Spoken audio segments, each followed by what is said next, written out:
Like well presentable, even when my dad was absent, because my dad used to work far. Okay. So he would be home maybe in the span of 2 weeks once. So we never lacked. We were taken care of by mom with the anticipation it's gonna end. Yeah. Divorce was never a conversation for us. It never was. And so when we got to a point now, I used to do what a Proverbs 31 wife did. I would ensure there's food in the house, even when I hear women saying, "Me, I can't buy anything in that house if he hasn't bought," and I'm like, oh my God, like where was I raised up? Yeah, because I never asked him for money. He started drinking, and now it became really bad. He would come home at 3 a.m., 2 a.m., or in the morning when I'm leaving is when he's coming in. And now I realize now it became a bit of a tussle even for me. Yeah. And because I never saw my dad not sleeping at home. I never saw my dad drinking until we have to wait up for him to open for him the door. So I kept comparing him to my dad all the time. I never used to see him for him. I never.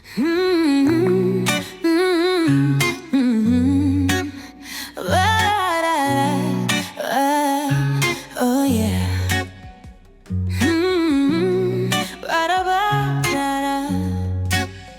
Oh yeah. Oh yeah. And even before we go there, like you talk about Proverbs 31 in your book. Like, where did this idea come from? Because there's a lot of you doing kujituma. Yeah. Like, and even as you highlighted before, you saw your dad do like the soccer thing. Like, where was this you doing everything? Like where did this idea come from? Because truly it wasn't modeled that way for you. I think the thought of trying to cover all grounds. I saw that with my grandmother. Yeah, she would farm. She had a proper coffee farm, really big. But I never saw my grandpa in the coffee farm. Yeah, but I saw grandma there all the time. Okay. And I remember growing up, we would carry the coffee beans to the factory. So I never saw my grandpa doing it. So when I came and saw my dad being the one who goes to the market, but then also I had a thought of how my mom is a good wife. Like she is a really good wife. She would cook, she would clean. We would be well dressed and like well presentable, even when my dad was absent, because my dad used to work far. Okay. So he would be home maybe in the span of 2 weeks once. So we never lacked. We were taken care of by mom.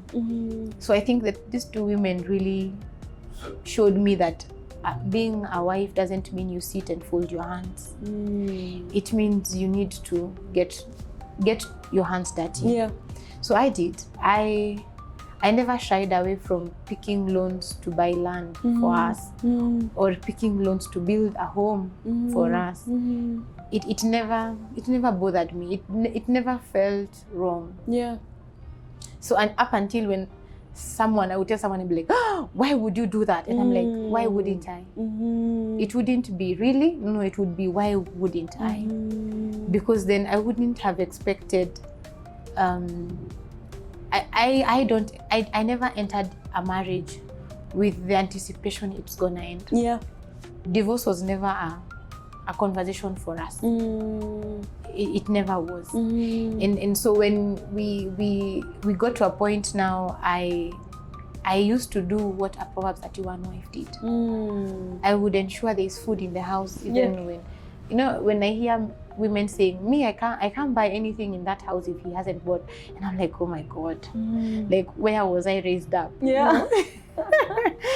Because I never asked him for money to buy food. I never asked him money to buy clothes. It was us. So I never thought it as me doing it. Yeah. But I thought it as, it's us, why wouldn't I? So that's what I have seen growing up. That's what my mom has modeled. Yeah.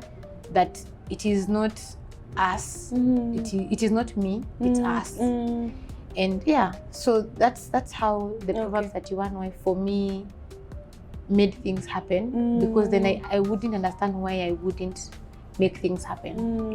Yeah. Awesome. Yeah. And so now here we are, things have escalated, no communication, and I love that you highlighted about community, because at times you might think your mountain is so big to move, and then you hear someone else's, and you're like, and it's just like, what are we doing? But I think it's also very important to have couple friends as the two of you, where you can go sit, and also people that you both respect, people who can call you out, you know, and people who you can be accountable to, because and I'm saying this because I have been in it for now 11 years almost.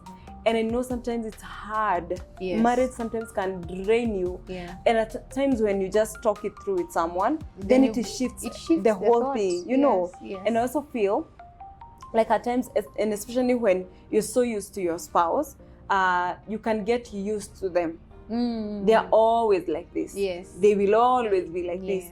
And you can get very resentful. But when there's a third person listening, they're able to highlight and be, Lydia, here you are wrong. And at times we underplay that, but it's a very huge influence, even on how the marriage will turn out. And even as we go to things escalating and starting to take alcohol and all, did you guys do like a premarital class? So in Catholic, the premarital is not premarital. That's, sorry to say, it was a joke for me.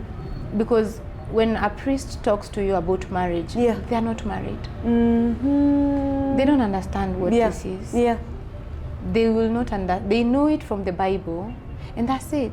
But it's not practical. They will not tell you that sometimes you will look at your spouse and think, I made the worst mistake of my life. They won't tell you that.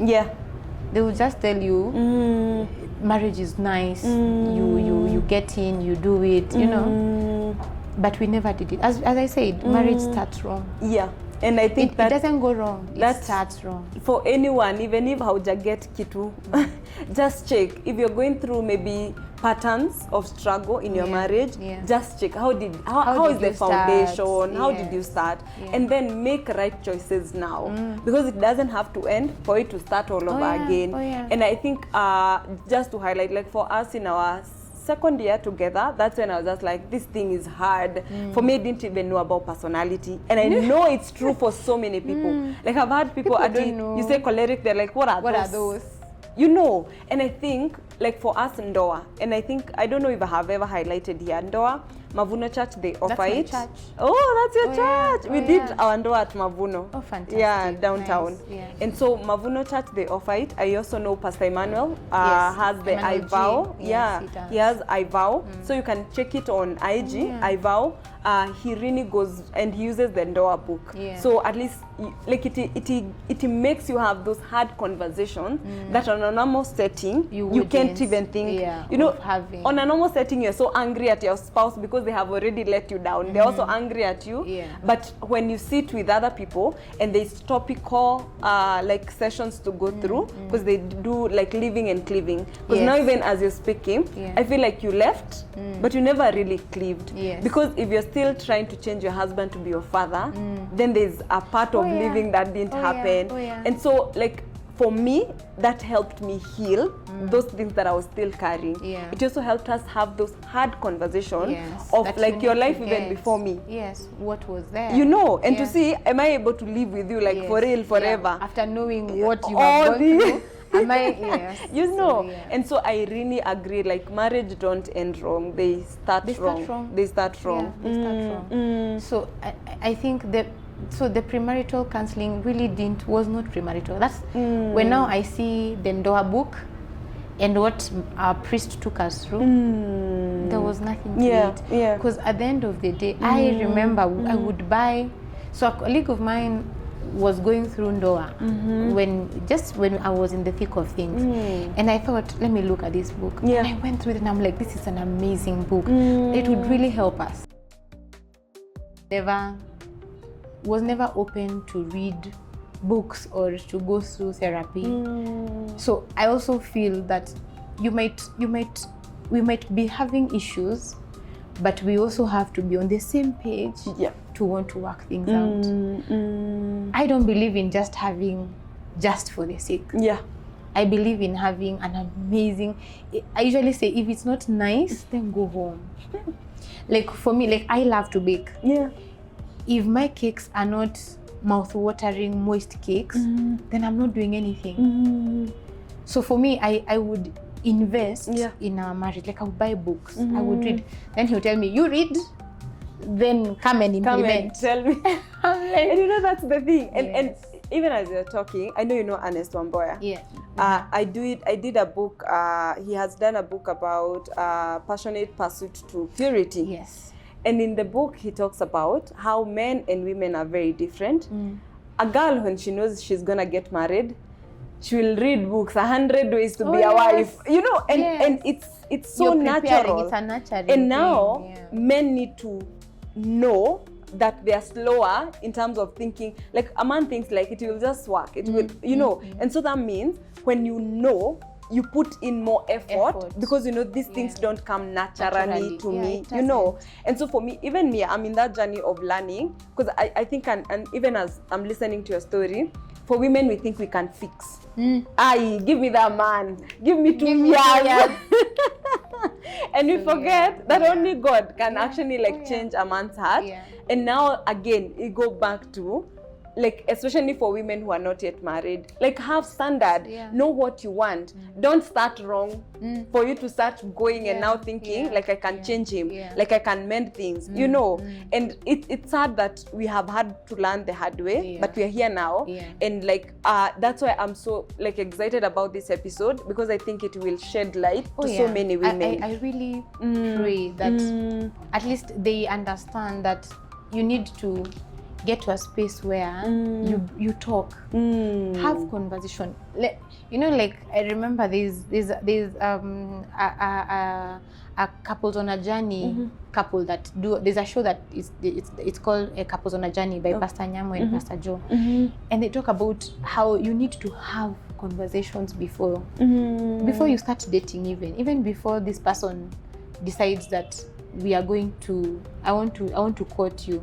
Have you had conversations? Have you had those real conversations of your childhood? Because now sometimes I also realize that, you know, the way we have the needs, his needs and her needs.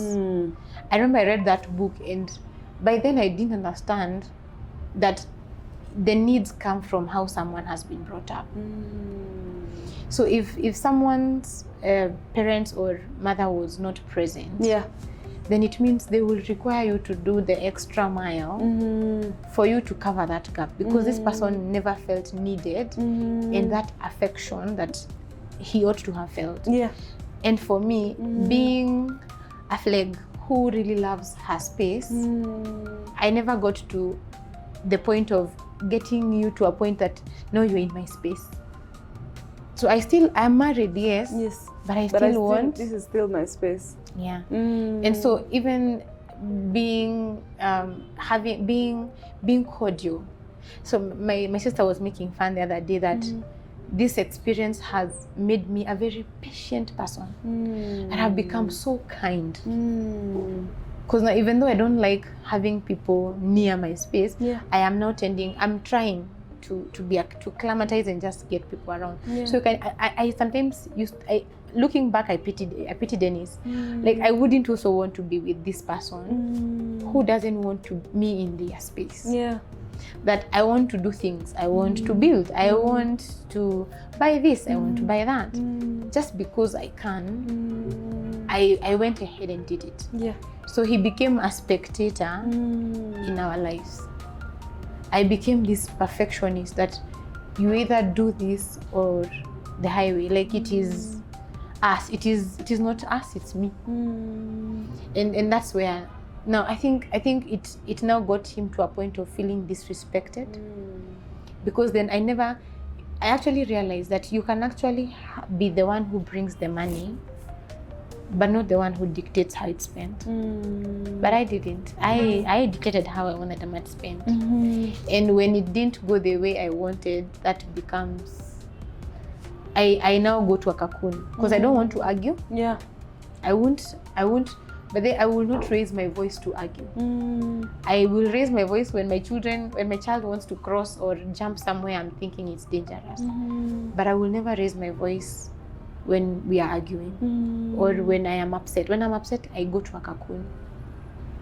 So every time I would go to a cocoon, he didn't know how to handle the cocoon me. So instead of him bringing me closer, he kept widening the gap. And there's something that I've learned, and I think I would like to share that as a man, as a husband, it is you who directs how your marriage goes. That's why God made you the head. The head, yeah. And did not make you the chest. Because we are told you are the neck. I might turn, but you as the head, it is the brains within us to see this one is not going the right direction. And until a man gets that, or the husband gets to a point of, I am the bigger person. Yeah. It won't go. So we just used to backlash at each other. So I would backlash and then he would do it. He would do harder. And with time, the house became a nice castle. I remember my children were laughing at me the other day and telling me our house was Anna's, this frozen lady's castle. The nice because the house was big, but it was an ice. There wouldn't be something, you wouldn't do anything right in that house. Yeah. And now it became really bad because Neven started drinking. And now it became really bad. He would come home at 3 a.m., 2 a.m. Or in the morning when I'm leaving is when he's coming in. And now I realized now it became a bit of a tussle even for me. Yeah. And because I never saw my dad not sleeping at home. I never saw my dad drinking until we have to wait up for him to open for him the door. So I kept comparing him to my dad all the time. I never used to see him for him. I never used to see that he is an honest man. Like honestly, even now, and we are not together, I would still take his word to the bank. Like he is one man who I know he would tell me, I have gone to this place with these people. I don't need to check. I don't need to. I know people say that one you just because you didn't know. No, I had tested that. Like his word was his word. Yeah. If he tells you I will be there at 3 p.m., he will not come at 3:01. Wow. He'll be there at 3 p.m. And I never used to see now that good side. Yeah. I never used to see that he would be present for the children and be present for them, like in terms of he wouldn't play with them or like the way there's a way nowadays fathers even go to the floor. No, he wouldn't get to that point, but he would just be present. Yeah. And even as you share, maybe you can take us to how did that affect you? Okay, we can go to now it's worse, it has escalated, there is no mending it. Oh yeah. How did we are done? How did that transition happen? We are done. So that now you can also show us how that affected you as a person and your faith as well. Okay. And the healing journey. Okay. Yeah. So one night I think he wasn't home. So when he came home, he came in the morning when I was leaving. And as I went to work, I went crying. So it became so mechanical that I would just give a hug and a peck just for the sake, so that I'm not asked during the day, where are you being cold? Because I used to be accused of being cold when I'm upset. Remember the cocoon? The cocoon was a real thing, like it was a real place for me. So as I went to work, so I would start crying from the gate. I would stop crying at my parking in the office. Like my tears used to know a start and a stop. And I remember this one morning I cried so much and I was in so much hurt that there's a bend. I always, even now I still pass that bend. And I thought to myself, what if I would drive across the cliff for once?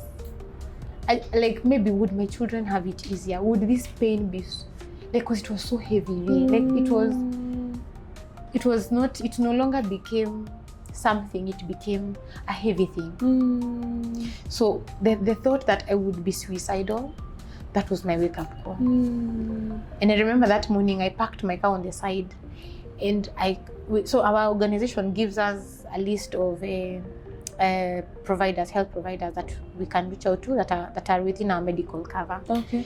So I picked my phone and I looked through and saw that there is what are they called? Counselor. The counselor, no, a therapist. Oh, a therapist. Yeah. Okay. So I picked the call and I just called. So when I called her, she didn't pick up because it was early. It was around 6:30. So she didn't pick up. So I decided, so I just parked the car because I couldn't drive anymore. Because then I realized if at all I can think of going through a cliff, what more will I do on my way to work? So I just parked. Like I actually drove. Once the hill was done and I parked on the side, I stopped. I parked there and I just cried. I just sobbed. Like I couldn't do anything else but to sob. So at around 7:38, she called. So that's like 2 hours seated on one space. So she called. So I thought it's actually a receptionist. So when the lady called, she told me, I saw you tried to call our office. Sorry, we're not available. How can I be of help? I couldn't talk. So she realized, well, whoever this is needs help like now. So she told me, can you please pick an Uber and make yourself to this and this place? So she texted me. She told me, come to my clinic. So I went. I couldn't talk with him. I was just crying. So she told me, can I first give you medicine to go sleep? I need you to text your office. I've written you a sick sheet for 3 days. I just need you to go sleep. Remember I told you I didn't used to sleep. So I went home. I remember I slept for 3 days. Like I would wake up, just go to the toilet, eat, and go back to bed and sleep. And it's funny because Dennis never thought that he never saw it as weird to ask me, are you okay? Like we got into that space. That you're with someone in the house, you can see they are unwell, but you never ask her whether she's okay. So I think I wasn't ready. And like 3 months or 4 months later, still going for therapy. By that time, I think I had done almost 10 therapy sessions, just to be able to cope and to be able to. But I think the doctor never prepared me for a breakup.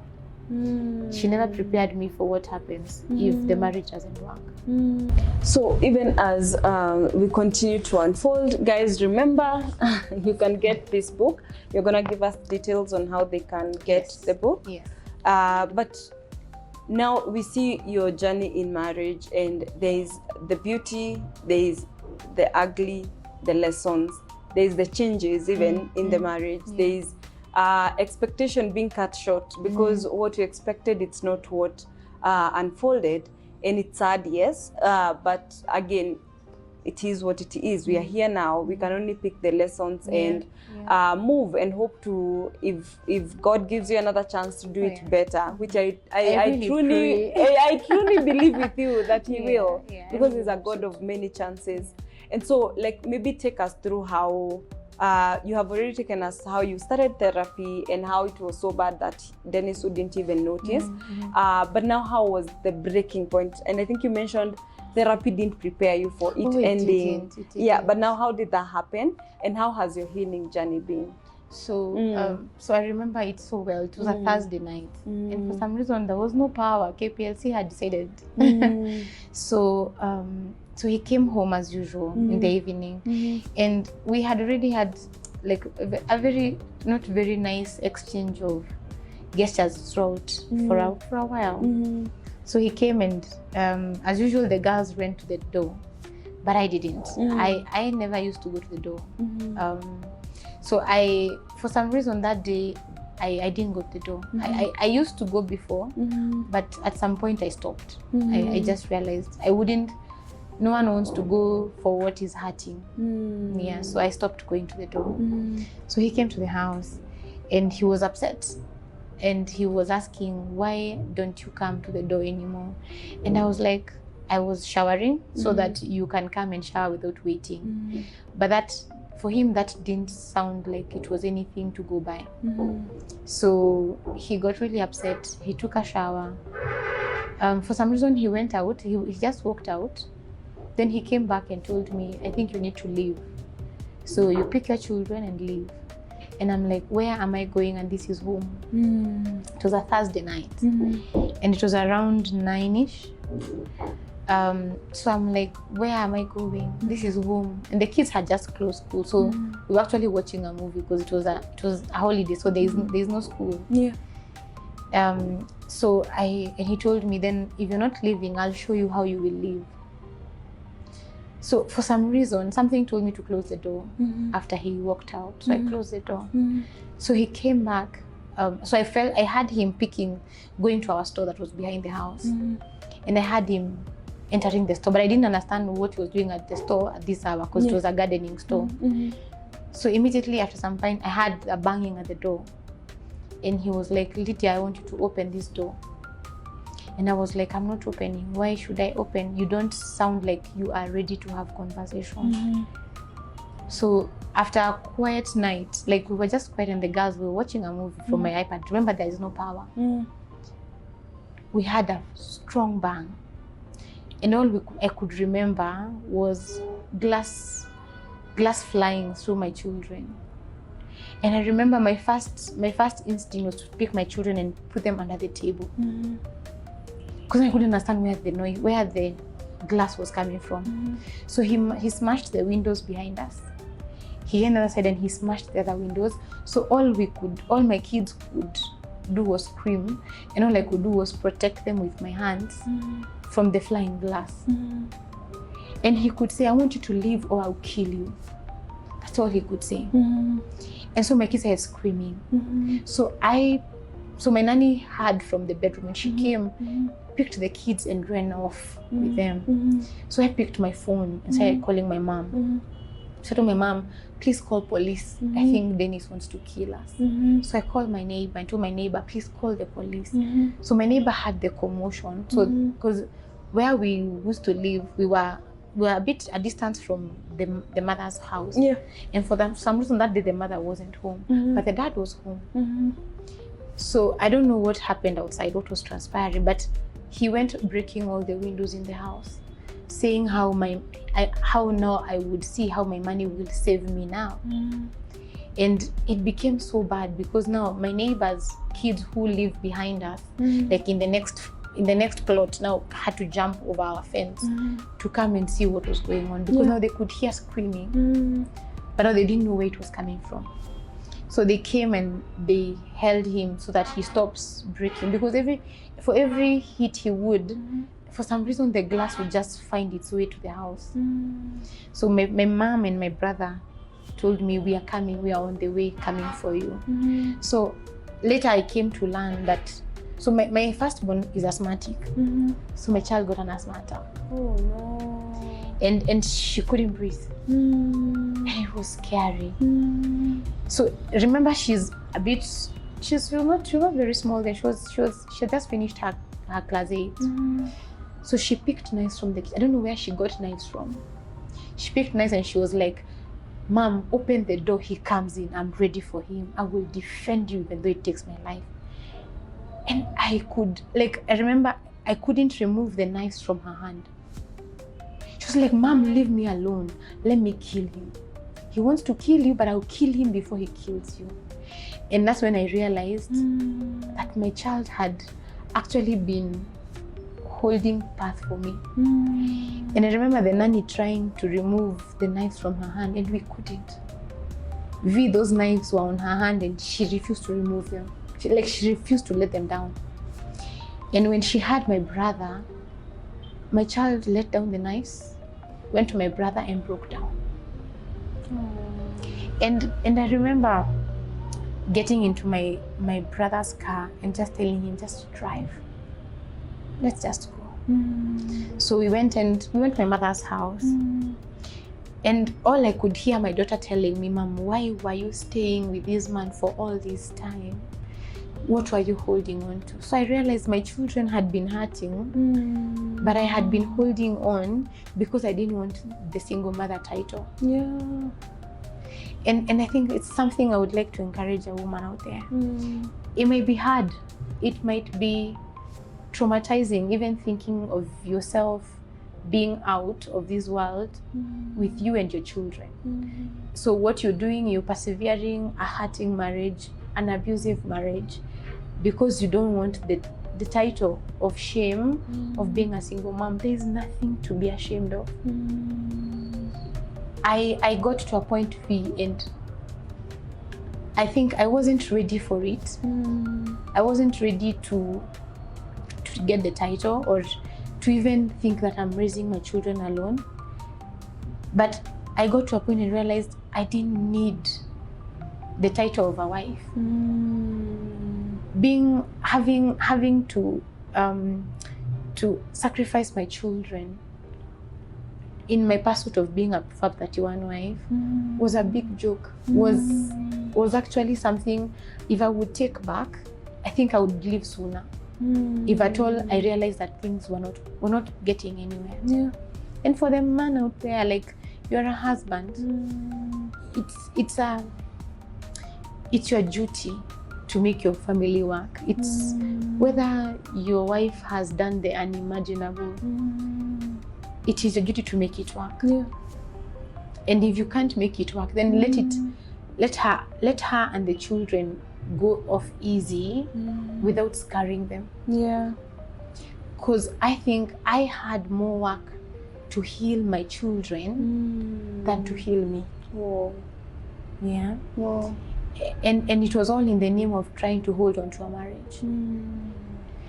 And so I moved to my mom's house with my girls, and bless my mom and my dad, like, they cleared the whole house like for my comfort. They told me, where are you comfortable? This way, this room, have it. Fix it the way you feel privy to make it home. Wow. It didn't take, it was hard. Because when I enter the room, I would break down. I would ask God so many questions. I would ask God, I'm a good wife. I never cheated. I cooked when I could. Because as I mentioned, I would travel a lot. Yeah. So, but when I'm home, Friday, Saturday, and Sunday were me in the kitchen. My nanny knows. And it was, for me, it's a joy to cook for my family. But it was, so I used to ask God, wasn't my sacrifice enough? And I never understood why God would sit back and watch my children go through the hurt. Yet it was not them at fault. Yeah. And I remember Via was so angry at God. I was so angry at God. I think I wasn't even angry at Dennis. I was like, maybe the guy, maybe I had taken him a long stride. He was, I'm not justifying what he did, Yes. but maybe I had pushed him to that corner. But it got so bad that now I got to a point and I really didn't want to see anything. I didn't want to hear God anywhere. I actually stayed off church for 9 months. I didn't go to church. Because one, I used to imagine my mother-in-law is in that church. She didn't defend me. My father-in-law is in that church. He never defended me. They knew where the money had come from to build the house the son was staying in, but they never at once came to look for me. So I was angry. I was angry at the church itself, because I'm imagining the priest noticed I'm not in church. But no one called to ask, Lydia, are you okay? So I thought to myself, does it mean that I was there for them, for you to be able to achieve what you needed to achieve? I remember I was a youth leader in church. When I got married, we got into the what are they called? The ones that are not old and not the youth, but in between. I was the leader for the church then. But no one reached out to check whether I'm okay. For 9 months, no one called, no one checked. And I remember I was so angry at God that I thought to myself, I had kept myself straight and pure, and I did all the right things. But God, all you did was give me a lash. You actually made my worst phobia to come to a reality. So my dad's sisters, all of them, and my mom's sisters, none is married. And I used to fear that. I used to fear that for myself. And God knew it's a fear. And then I used to, in my defense, I was asking God, so if you knew, you know me, you tell me you know me. Yes. You tell me you know my deepest thoughts and everything I am. And you knew that was my greatest fear. So why did you allow it to be my reality? Yeah. And I remember, just for some weird reason, I got into some funny relationships. But the relationships I got into were not to sleep around, were to get back into the wagon of being a wife. I didn't get into them thinking that it's just a passing by. A good time. That was not me. So all that came back.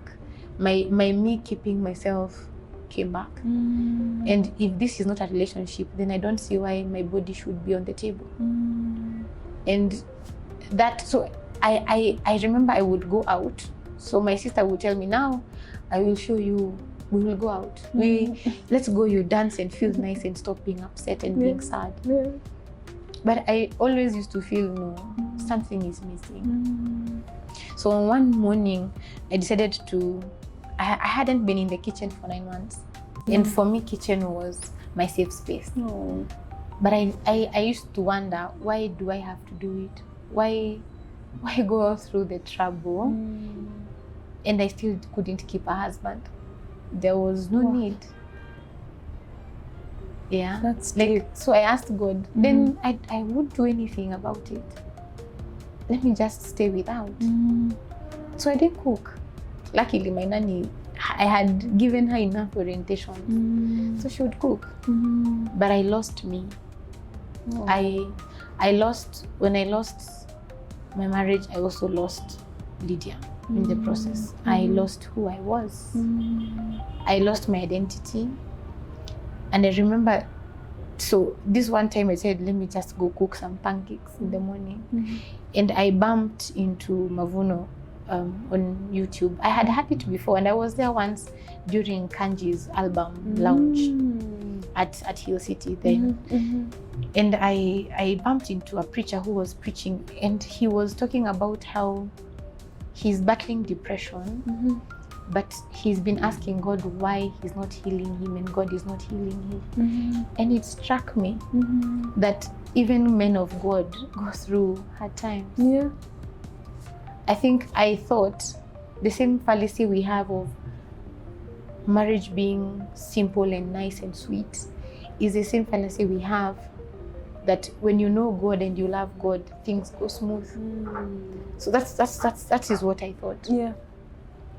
And when I had that pastor preaching, it changed my thought.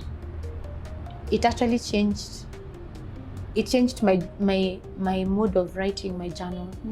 I remember the next visit I went to my therapist, I told her of the shift in mind I had. And so she's actually now started taking a different approach of, can we now start seeing what God says in His Word about pain? And as I checked and as I read, I realized Paul had a thorn that we are never told about. But despite the thorn, Paul wrote, as he has written the most books in the New Testament. And I remember my therapist telling me, why don't we now start telling God to shift your head and your heart? That now instead of seeing the heart and what didn't go right, you start trusting His heart for where you are at. And for some reason, that kind of shifted how I viewed things. And by this time, I think it should have been around November now, my divorce was finalized. So nowadays in Kenya, if you have a police case of violence, the judge doesn't give you a lot of time with the divorce. He tends to make it a rush. So I remember my lawyer telling me, I don't know which God you pray, but I have done more than 100 divorces, and I have never seen a divorce taking 6 months. It has never happened, not in this country of ours. And it did. And I remember the day I got my decree nisi, I couldn't eat for some time because I actually now realized it was done. It was over. The dream I held on to for so long was done. And I remember just trying to think, what now, what next? So I remember asking my therapist, what next? Then she told me, can we try stop focusing on us? Let's go out. Let's go out. Look for a children's home that you can actually start doing community service for. And that's how, I think that's where my journey of healing started. Wow. I remember I adopted a home. It's in Ngong. It's called Garden of Hope. Oh. And I met an amazing woman. She's a director. I call her Mam Pauline. And I remember the first day I called her, she told me, Lydia, you don't know what you've done. You are an answered prayer. Because I have just come from the mountain of the Lord. I had gone to pray. Yeah. And I told God I to send partners my way. And you called me when I was at the gate, leaving the mountain. Ish. And so when I went back, I asked God, like I remember that evening, my journal entry was, God, I don't understand how you can use a broken me like to be someone else's answered prayer. And I realized God wasn't done.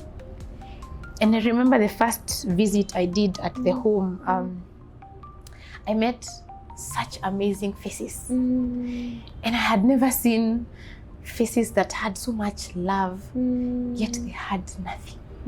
Like, like they have nothing, but you can't see the nothing. And my kids, for some few minutes, they were confused. They were like, why are all these children over our mom for some weird reason?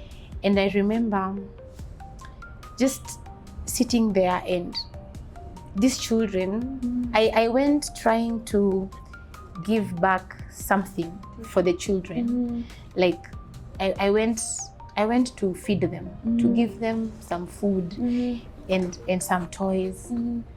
But I actually ended up going back home full. Like I went realizing that God is not done. He might be done in my sight because he didn't reach me where I needed him to reach me. But he wasn't done. So that kind of shifted my thought, my point of thought. And so the lady I met, Mam Pauline, had a daughter who was a pastor at Nairobi Chapel. So she has a program. She is a facilitator in a program called Divorce Care. So where you get to a point and get other divorced people in one room. Okay. And then we just have conversation. So I told her, so I heard that she's a children's therapist. Okay. So I told her, I think my kids need some talking. So at this time, my kids had done some therapy sessions. Okay. But my firstborn, remember I told you she's a phlegmel, no conversation. She just puts a wall. So I realized I could tell that. And then my secondborn had become so dull and gloom. And she was the bubbly kind. So I knew something was not right. Yeah. So she told me, there's a program called Divorce Care for Children. But for them to be enrolled, one of the parents has to do divorce care. And this was, like some few months after. Okay. So that was, it should have been now the next year around May. So I said, let me do the divorce care. Yeah. I have healed. See, I got my divorce and I'm okay. So I went to chapel. I remember, I'll never forget that day I went. The first day, and it was an introduction day. And I remember the ladies who welcomed us at the registration desk asking me my name and how long I was married. Whew, that was a trigger. That triggered me. Yeah. Because then it reminded me I was once married. And I had repurposed my rings. Not not so that I stay without, but so that I'm not asked, why are you not wearing your wedding rings? Like by anyone I met. Yeah. Because I didn't want to identify with this single mother kind of title. Yeah. It still wasn't registering in me. So I remember I answered and I sat. I couldn't talk after that. But what happened, that the room was so heavy because everybody sitting in that room was going through a divorce. And what hurt me was the kind of, I remember I cried, not because I was triggered, but because of the many marriages that were breaking. And that hurt me. Because for sure, like I might have gone through a bad marriage or a bad experience, and marriage is beautiful. Yeah. I don't believe God creates something or ordains something that is not nice. And we are told that marriage is like a cooking pressure, like a pressure cooker, where a person who is very impatient gets married to someone who is very patient. It's just God trying to cook this impatient person to be a patient person. Like for me, so my heart broke that there are so many marriages that were going wrong like mine was. And I was heavy.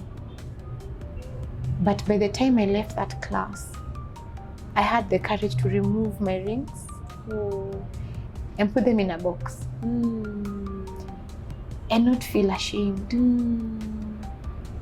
And I felt such a load off my shoulder that I didn't need to explain to someone why I'm not married.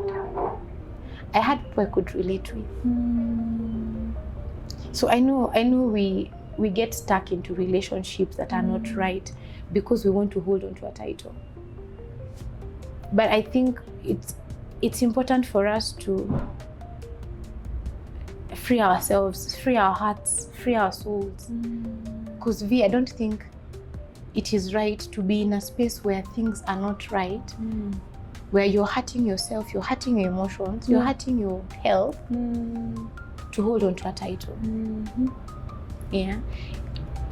I got to find out during our divorce classes, there are those people who had been in a physically abusive marriage. In the morning, the guy doesn't hit your face. He hits your arms and elsewhere. So you will wear a long sleeved because you just want to hold on to a title. There are men, I was shocked. I actually thought women are the ones who go for divorce care. I met men who go for divorce care. And they would tell stories of how they felt betrayed by their wives, either sleeping out and going and having another relationship out there. So the man now would also go and do the same because you're trying to fill a void that you don't have. And I realized at the end of divorce care, because it's a 16 weeks kind of class, you come out having remembered who you are. I came out remembering I was that girl who was ambitious. And I think I stayed with Dennis for so long, and him telling me how I'm not good enough, that even in the mirror, when I looked, I couldn't see good enough. All I could see was what was not good enough. And after divorce care, I started seeing I am good enough. My mood of dressing changed. I changed how I walked. I changed how I rated my children. It reminded me you are a loving, caring person. This is who you are. Whatever was in between was a circumstance of a circumstance. And I think that's where things just changed. My life came back. I found God. In all this, I remember one time, and I think I've written it in my book, that I started trying to remember the God of my grandmother. My grandmother kept on talking about God of Abraham, Jacob, and Isaac, and I'm like, I want the God of I know now. I don't want a God of I don't know yesterday and years to come. And I remember so I had journals. So I got a really nice person who would do journals the way I'd like, and he would put an year, my theme of the year on top of the journal. So I remember writing the first year, 2022, 2021, 2022. I wrote my theme of the year was no mud, no lotus. I don't know if you've ever seen a lotus blooming in a swamp. Yeah. There's a nature walk near on the southern on the bypass. Okay. That has an KWS, and it has lotus. And when I saw that, my sister kept on telling me no mud, no lotus, and I never got to understand until I went and saw a swamp, a very very horrible swamp, and it smelled so bad. And there was a beautiful pink flower just on top of it. And I remember the guard telling me that flower doesn't grow in clean water. And I remember that became my theme for the year. I told God, this mess is a swamp. Me and my 3 girls, we will become 4 beautiful lotus at the end of it. And I remember so my grandma already had dementia. So it was very hard because she was the only person I could confide in. And now I found myself with no one to talk to. Because when I would talk to my mom, I would realize she's getting stressed. When I talk to my sister, she would take my side and not give me a reasoning. So there's an auntie of mine who is my mom's stepsister. But we actually couldn't tell that she's a stepsister until a while. And she had gone through what had gone through. She'd gone through divorce and she had 2 children, girls. She's called Auntie Lucy. I call her Mama. So I sat with her and I just told her, I need to know how you did it because I need to get to where you are. Yeah. And she told me, I clinged on God. But I didn't know God. I didn't know God for me. Yeah. I knew God for my grandmother. I knew God for my Auntie Lucy, Auntie Wangari. They have the same name because they're named after the same person. So I knew my mom, my God's mom, but I did not know God for Lydia. I did not have an encounter with God. I never had that sit down with God. And I remember just a normal day, I just sat and told God, can I for once have an honest conversation with you and you tell me what I'm doing wrong? Yeah. And I remember seeing Jeremiah 33:3. And it clicked that he knew. In Isaiah as well, he says he knew.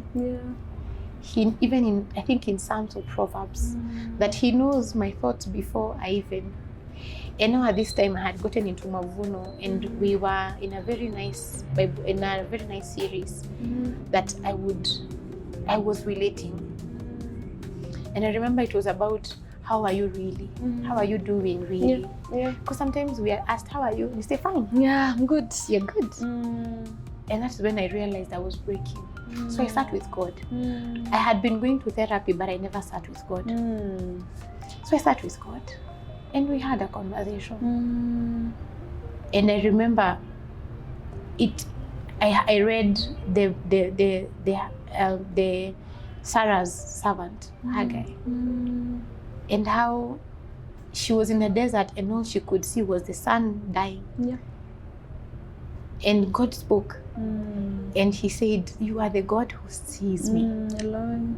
And that became my second year's theme, that you are the God who sees me. It became my favorite. That he's God Elroy. That in the brokenness, he sees.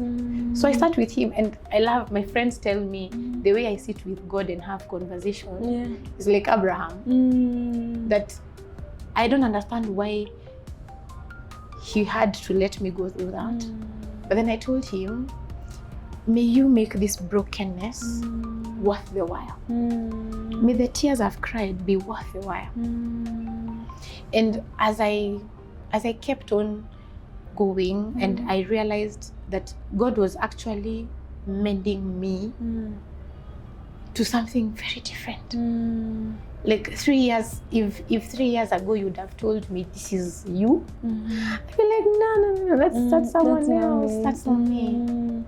And I think even as you're speaking, it's because divorce is not God's idea. No, but it's also not. there's a verse that says men hardens their heart. Yes. Because there has to be a willingness of working. Yeah. But also we know the enemy is the constant enemy. yeah. The devil is the Yes. constant enemy who Yes. fights what is good. Yes. What God calls What God good, he calls wants good. to corrupt He it and corrupts finish it. Yes. And so the beauty is that what the enemy meant for evil, God turns it around for your good. Yeah. Wow. And that became, it's funny that's what you brought up, and that became my favorite song. Oh. That he made it, that the devil really broke me. Like he God allowed like honestly I did not. Today in the morning, so we have a prayer chain with my parents, my mom and my aunties and my sister.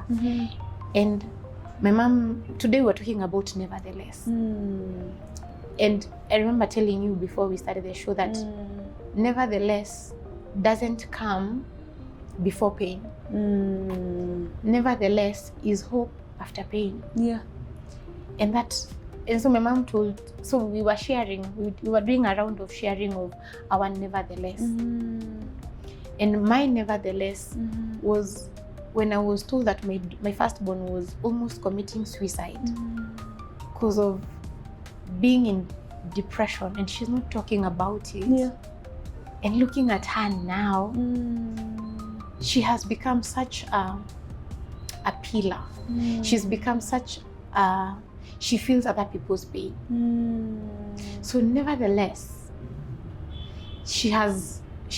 God has allowed us to be four amazing women who can actually stand the test of time. Wow. And nevertheless, it's so hard, especially when you're going through a hard space, to see a nevertheless. But I like what your husband says, that God has a long CV. Yeah. That one I will carry it for a while. That God has a long CV. And it doesn't matter how heavy or how tasking or daunting whatever it is you're going through, or even how broken you feel. God has a long CV. And he can only do more. He can only do more. And I'm imagining I can't be a CPA and say today I'm not a CPA. I can only be a better CPA. I can only be an FCPA. I cannot minus the CPA. So the same applies to God. Yeah. My grandma used to say that God never changes. He is constant, and he does not sleep, and he does not lie. So I took that. Like, I did not take what I knew. Yeah. I took what I knew from my grandmother, what she had experienced, what my Auntie Lucy and Auntie Wangari had experienced. That is what I carried. And I told God, then show me how this can be me, and how it can be my story. Let it be the God of Lydia. So the other day we were talking about Nehemiah in our morning prayers, and how Nehemiah rebuilt a wall that everybody was finding a joke, him rebuilding, and never thought possible to be rebuilt. And I remember after we had the conversation, my dad, who doesn't really talk much about Bible and God, and he told me, I see you as a Nehemiah. And he said, you have gone through so much, but you have stood the test of time, and I have seen you loving God and changing who you are. Like, you have blossomed. And that got me thinking, God really has made a lotus. Yeah. That without the mud, without the brokenness, I would never have been an encouragement to anyone else. So even as I wrote the book, I made sure I had chapter 6 and 12 is a reflection. Because my intention we agreed with God. We made a pact that this pain or whatever I had gone through will not be in vain. Yeah. That He will use it for someone else. And chapter 6 and 12. And you can even plug them. Yeah. Yeah. So chapter 6 and 12 has a reflection where I am inviting you, the reader, to reflect on yourself. Yeah. To reflect on your brokenness, to reflect on where is it that is hurting, where is it that's broken. And then chapter 12 is me inviting you to be a sheep. You know that question someone is ever asked, what would you like to be if you are an animal, what animal would you want to be? Everyone, lion. Yes. Or an elephant. Yeah. I had a new one the other day, a chameleon, because Hey. you blend everywhere. Oh. And it's surprising that God calls us to be sheep. You know that the most stupid animal, but that is what God calls us to be. And He calls us to be a sheep, not because He wants us foolish, but He wants us to trust the shepherd. My parents' favorite verse, Bible chapter, and has become mine, is Psalms 23. The Lord is my shepherd. He maketh lie down. And up until I think last week, when I was writing the book, it dawned on me that David never wrote Psalms 23 in a lush place. I know you'd expect that maybe he wrote in a beautiful green place with nice streams of water. Yeah. No, the Judea desert doesn't look anything nice. It actually grows, I hope someone did geography as I did. It grows some very short shrubs. And he was actually running away from either Absalom or Saul at that time. And you could tell that he's even saying that God will place a table before him, before his enemies, like one for him. And it just dawned that he wasn't writing from a place of he had felt the lush green grass or the nice streams of water or even the table. No, he was writing from a place of faith. Place of trust. A place of trust, of trusting trusting God's heart. Yeah. And that became my last year's theme. Wow. Trusting God's heart. So I told God, I might not know where you're going. I might not know whether I'll ever get married again, which I really pray I do. But if I don't, I'm choosing to trust your heart. Yeah. And there's something very hard that we've been learning in church, and that's surrender.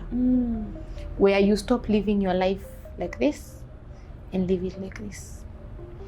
When you live it like this, it means there are things that will escape you, that are beyond your grip, that will actually pass through the spaces between your fingers. And when you do that, it means you will allow God to keep pouring.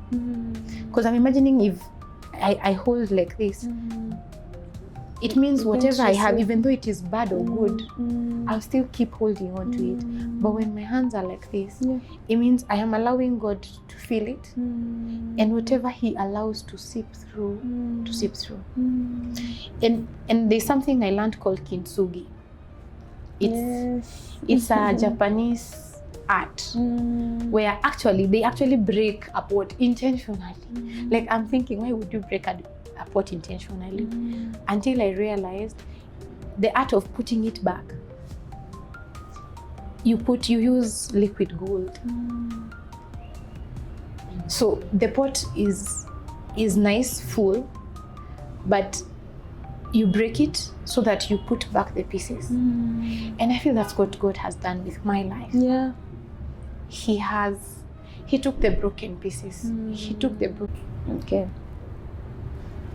Yeah, so I learned kintsugi, and I realized that is what God had done. And so right now I'm doing a Fearless bootcamp. It's called Fearless Bootcamp. It's by Mavuno. We have an institute called Fearless Institute. Okay. So it's a whole year leadership course where we are molded to be a leader that is after God's heart, where you are molded to come out of the brokenness and the mere of life, to to now influence other people, to be the light that people need to see.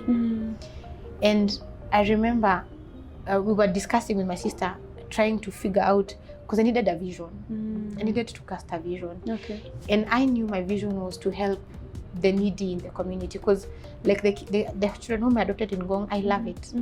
Every third Saturday became my thing.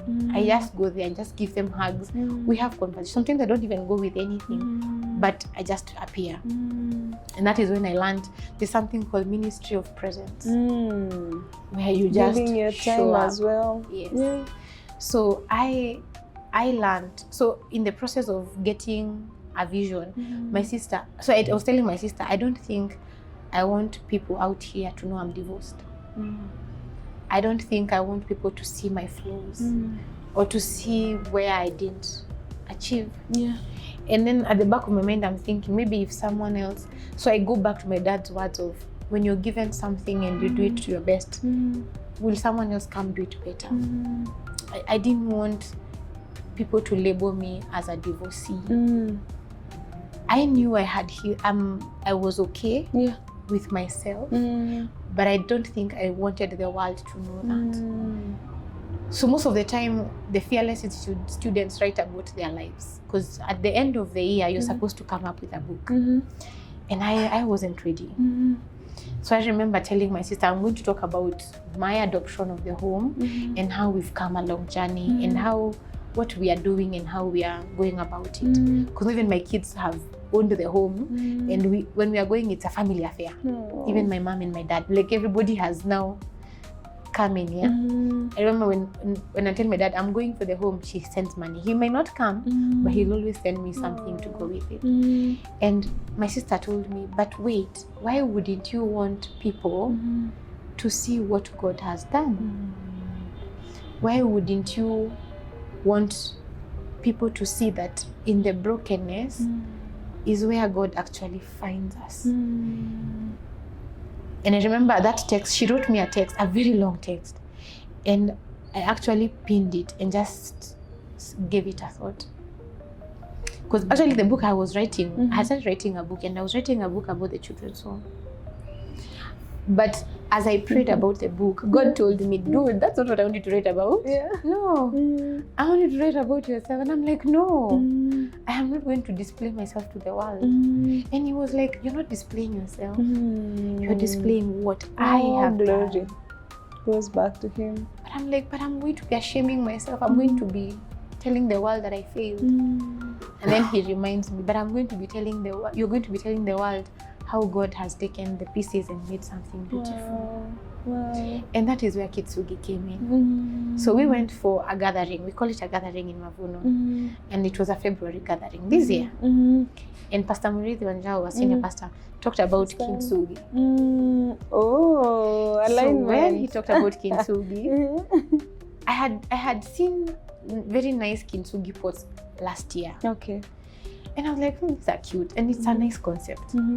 But when Pastor M brought it and preached it, he talked about how God takes our shame, the broken pieces of our shame, puts it together and makes it something beautiful. And there's a verse in the Bible that talks about how we are just but jars of clay. And it dawned on me that I'm just a pot of clay.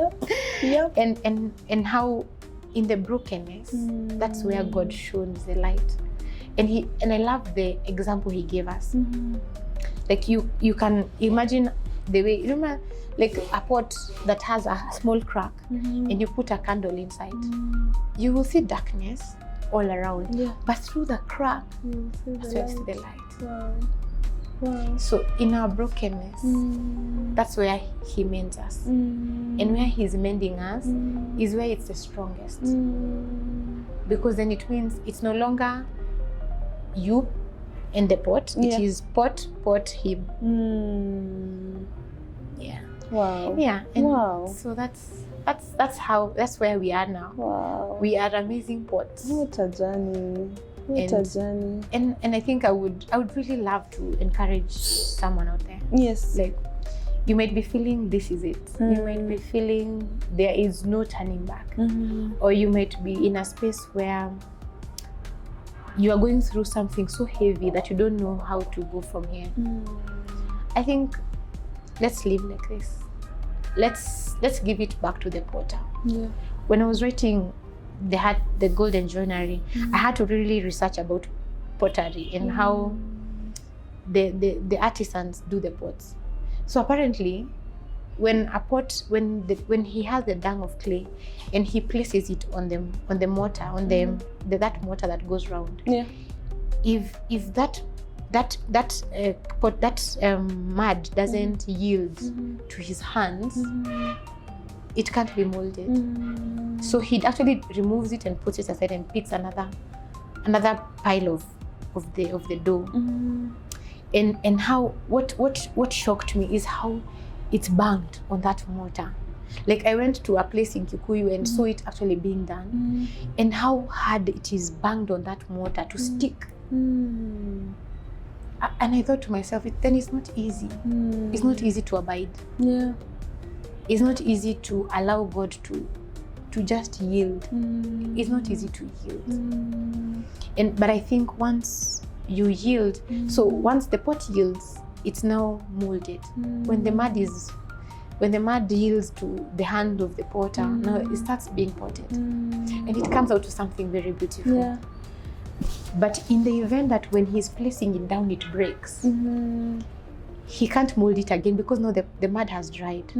So what he does, he puts that broken ugly pot in the kiln through the same fire that is put in the beautiful ones to dry it. Once it's dried, it's grinded again to dust again. He doesn't discard it.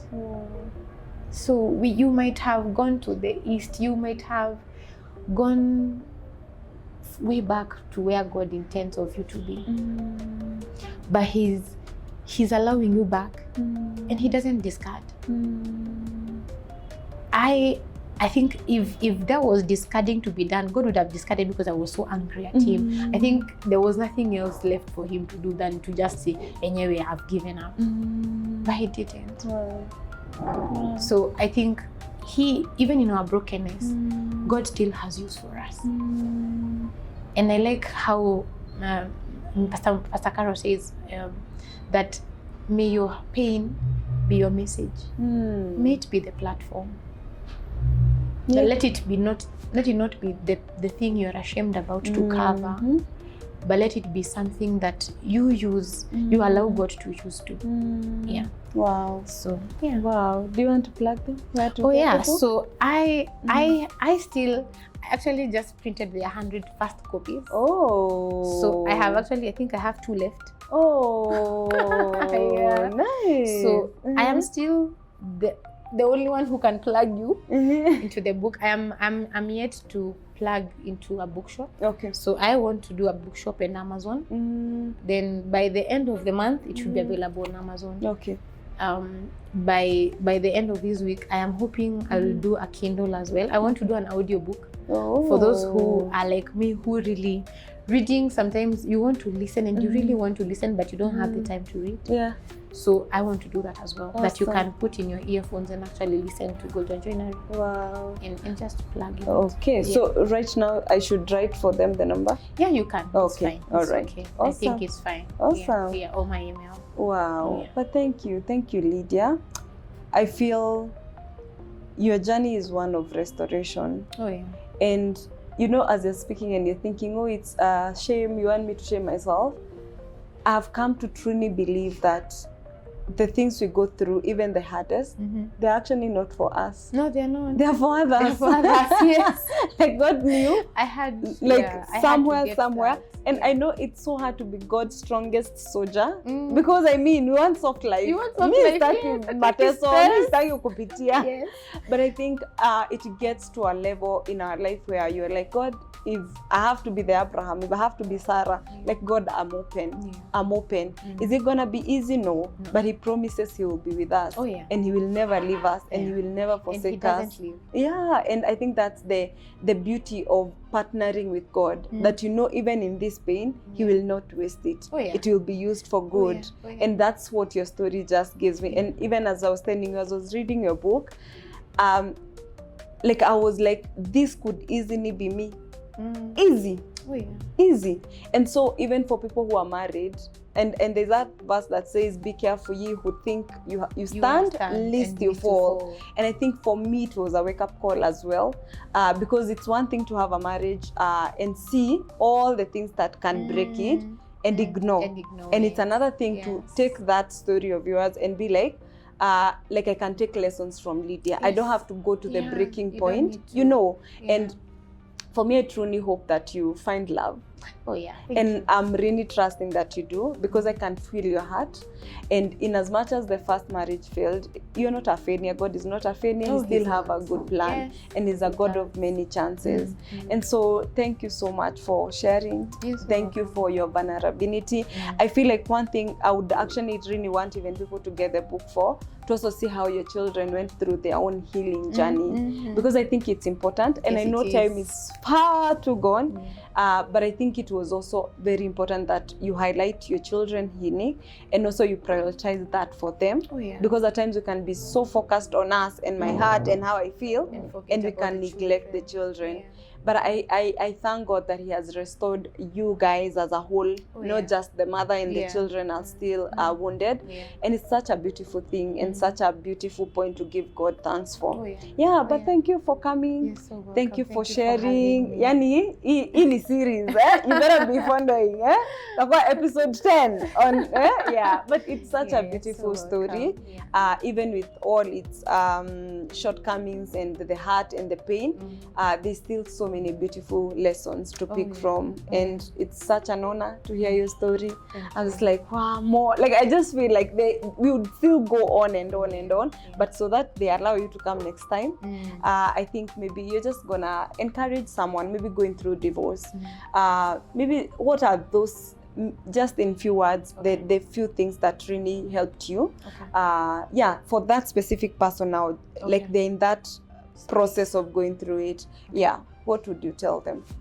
So one, I would like to tell them that one, you're not alone. I hope you put my number out there. Yes, I will. I think it is important for someone to know they're not working on this alone.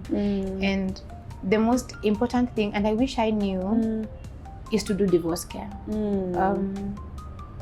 You get to meet people who have gone through worse than you have. So one, it gives you a sort of a backfall. You actually sit up and you're like, wait, okay. And you realize that I might have gone through hard, but there's someone who actually has it harder.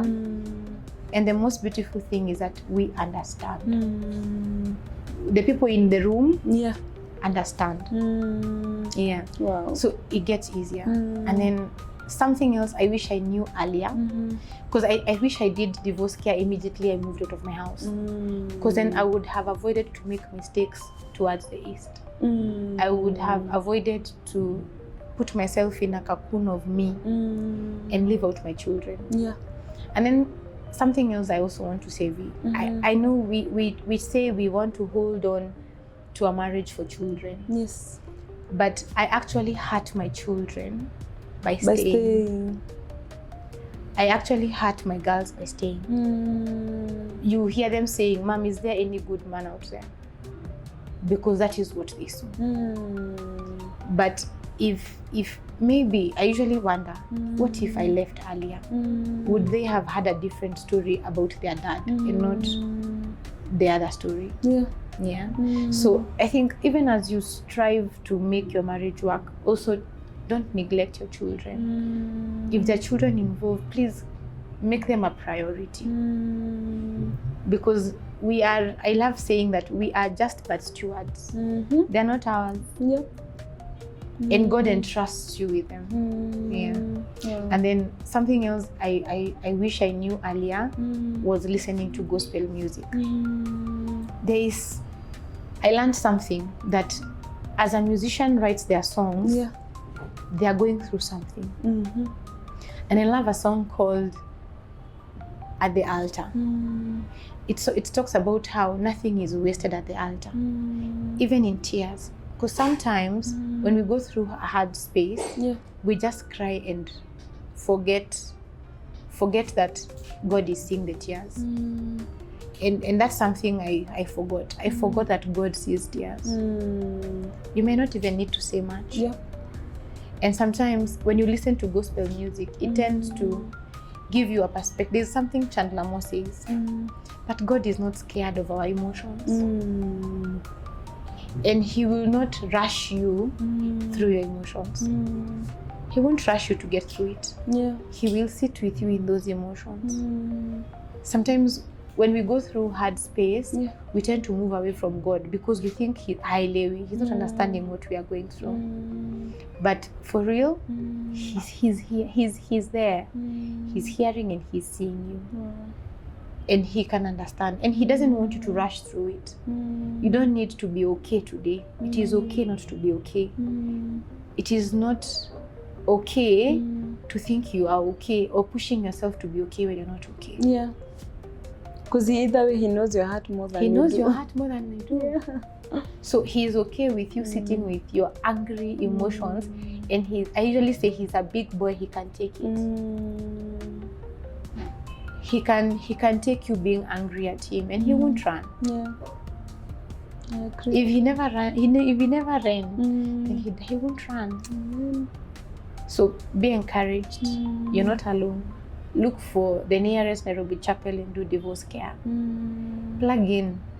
Work with other people who are going through what you're going through. It gives you a sense of belonging. You get a sense of you're not alone and you'll be okay. I have around 100 of us we have an alumni group and we are okay. Our children are thriving. Our children are okay. They're healing. So don't stay in a space where you're hurting and where you're not safe for the sake of your children. Your children will be okay. They bounce back. What a show, what a woman. I feel so good. My heart is really full. Thank you again, Lydia. I don't think I can say thank you enough, but thank you for sharing your journey. Thank you for healing so that you can heal someone else. Thank you for being that light at the end of the tunnel for another woman and man, because it's healing others. And so I really pray and hope that this reaches every person that it needs to. For the single looking to get into marriage, this is a wake-up call to start it right, because she said marriage don't end wrong. It doesn't go wrong. It starts wrong. So for singles looking to date, do your research. Even know you like work on you. Get to know what, because again sometimes I feel like you attract what you are. Most times if you haven't worked on yourself, you might date out of trauma because you saw this and it traumatized you, but you think that's the way of life. But get healing, find help, get to therapy, like whether man or woman, because then again there's no need to start a life with someone's daughter or son just to break them, you know. So if I feel like this episode will speak to the singles looking to get into marriage. For the people in marriage, you who thinks you stand, be careful lest you fall. Like this is a wake-up call that we are all in one way or another. Like if it one snap and it could all end, you know. And so this is a call to work on your marriage. Like be intentional with your spouse, you know, work as a team, get to know each other. We are all evolving, we are all different. Like the V I was 10 years, it's not the V I am, and so is my husband. And so it's a daily work to get to know each other over and over. It's a daily thing, just like the die your Christ and the buying your cross every day. Even in marriage, carry your cross daily. And for those who are at the end of the road for their marriages, this is an encouragement that healing is possible. Like healing is possible, and you don't have to do it alone. You can allow God even in the deepest pain, even in the deepest heart, even in those nights when you feel like you need to die, like you can't do this anymore. Just call unto him. He's always near to the brokenhearted. And so be encouraged that you're not alone. Like Lydia has said, look for Nairobi Chapel, get into divorce care, just get to interact with other people going through your process, and also reach out to Lydia. I'm sure in one way or another she's able to encourage you. This is her ministry, so don't shy away. She can say a word, because again, we are not able to talk about everything, and every case is very unique. The way you hurt, the way you feel, the way you react to things, it's very unique from everyone else, and it's okay. Yeah, so that has been it for this episode. There's just a lot to unpack, a lot to learn from, and a lot to carry home. And I really hope that you were edified. I hope that this encouraged you. There were lessons you took from this, and I truly hope that your life will not remain the same. Yes, so guys, this is me podcast with Lydia, and kindly make sure to check her out on the description box. I'll leave her email and her phone number. Make sure to get her book, just to get to hear the whole story, because she just shared just a bit of the story. Yeah, and thank you so much for tuning in. Thank you. If you have watched up to this point, you have no choice but to subscribe down below, like, and leave us a comment on what was your takeout, and what are those pains that you have been through that you feel like, hey, if Lydia went through this, I can also conquer. Say it's this. So this is me. I'm grateful, reflective, patient, more purposeful with life and the journey, and taking it intentionally by day. This is me.